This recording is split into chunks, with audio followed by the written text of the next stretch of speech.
नमस्कार मंडळी, मी अमृता स्वागत करते तुमचं आपलं किचन या आपल्या मराठी यूट्यूब चॅनलमध्ये।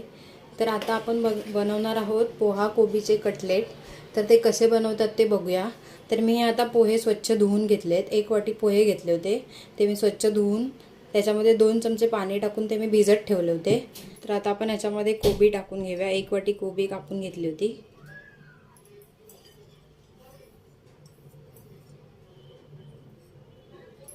त्यानंतर त्याच्यामध्ये आपण कांदा कापला होता 1 मध्यम आकाराचा, तो टाकून घेऊया। त्यानंतर अद्रक लसूण आणि हिरवी मिरची त्याची मी पेस्ट बनवून घेतली होती, ती आपण ह्याच्यामध्ये टाकून घेऊया।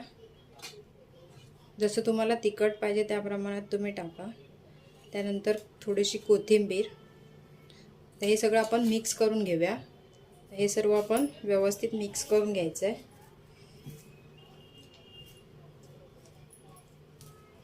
आता हे आपलं एकत्र करून झालं। याच्यामध्ये आपण आता मसाले ॲड करूया।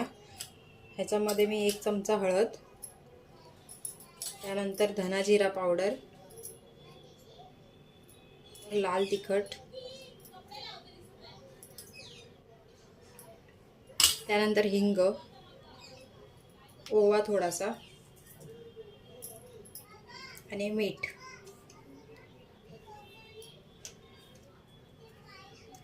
तर आता हे सगळं आपण मसाले सर्व व्यवस्थित मिक्स करून घेऊया।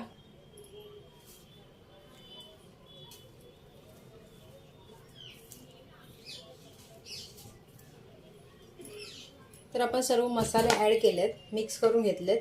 तर त्याच्यामध्ये आपण बेसन टाकायचं आहे। 2 चमचे मी बेसन टाकते, ते सुद्धा व्यवस्थित मिक्स करून घ्यायचं।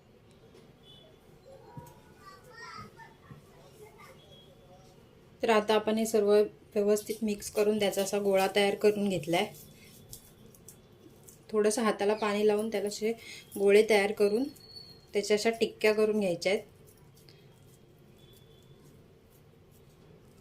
अशा प्रकारे मी आता सर्व ह्याच्या टिक्क्या करून घेते। हे असे टिक्की बनवून घेतल्यात। आता ते आपण फ्राय करून घेऊया। तर फ्राय करण्यासाठी आपण आधी हे आपले कटलेट, हे कॉर्नफ्लॉवरची मी पेस्ट घेतली आहे, त्याच्यामध्ये मिक्स हे करून, नंतर मी रवा, लाल मसाला आणि हळद मिक्स करून घेतली आहे, त्याच्यामध्ये आपण घोळवून घ्यायचं आहे व्यवस्थित आणि फ्राय करून घ्यायचे आहेत। अशा प्रकारे मी हे सर्व कटलेट कॉर्नफ्लॉवरची पेस्ट लावून रव्यामध्ये घोळवून घेतलेत। आता ते आपण फ्राय करून घेऊया। आपण हे कटलेट फ्राय करण्यासाठी मी पॅन गरम करत ठेवलं आहे। पॅन आता गरम झालं आहे, त्याच्यामध्ये आपण तेल टाकून घेऊया।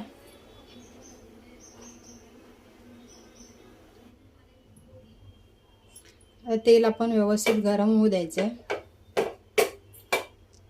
तेल जेवढं चांगलं गरम होईल तेवढं आपले कटलेट व्यवस्थित फ्राय होतील।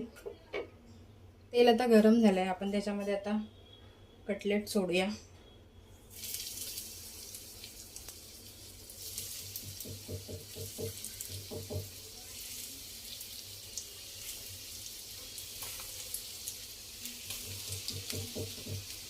तर आपण ते व्यवस्थित फ्राय करून घेऊया।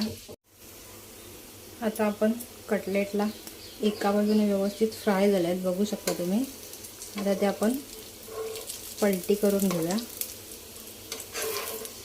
आता हे एक साइडने व्यवस्थित फ्राय झाले आहेत, तुम्ही बघू शकता। आता हे एका बाजूने जर व्यवस्थित फ्राय झाले की आपले कटलेट रेडी।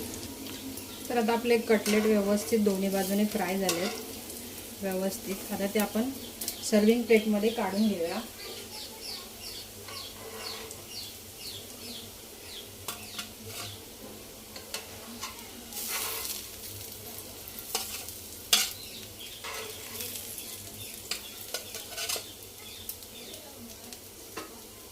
तर आपले कटलेट रेडी झालेत खाण्यासाठी, मस्त क्रिस्पी झालेत।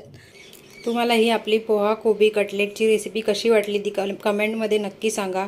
जर तुम्हाला आपली ही रेसिपी आवडली तर लाईक करा, शेअर करा आणि आपल्या चॅनलवर तुम्ही नवीन असाल तर सबस्क्राईब करायला विसरू नका। धन्यवाद।